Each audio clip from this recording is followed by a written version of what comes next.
nakapagpa-blatter na sa pulisya ang taxi driver sa viral video pero nasesante rin siya sa trabaho dahil dito. Nakatutok si John Consulta. Pinablatter ng taxi driver sa video sa Quezon City Police Station 7 ang away nila ng nakasabay niyang motorista sa EDSA Santolan flyover. Napansin daw ng pulis ang sugat ng taxi driver sa braso. Nanginginig din daw ito habang ikinikwento ang nangyari. Ano yung sura niya, sir? Medyo pagod ba? Hapo? Sugatan? Paano ba? May sugat po siya dito sa braso niya. Okay. Tapos sir?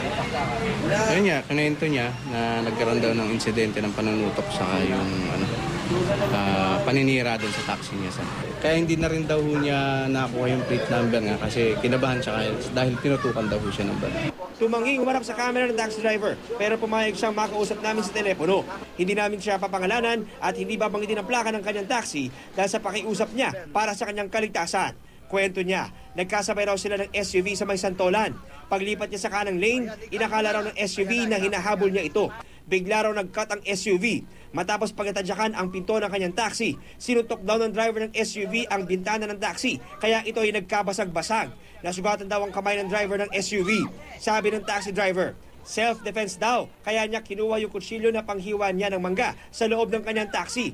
Akala raw niya matatakot ang driver ng SUV sa kutsilyo, pero siya raw ang natakot nung tutukan na siya ng baril. Kahit may sugat, maayos naman daw ang kanyang lagay. Pero sinisante siya ng kumpanya ng taxi.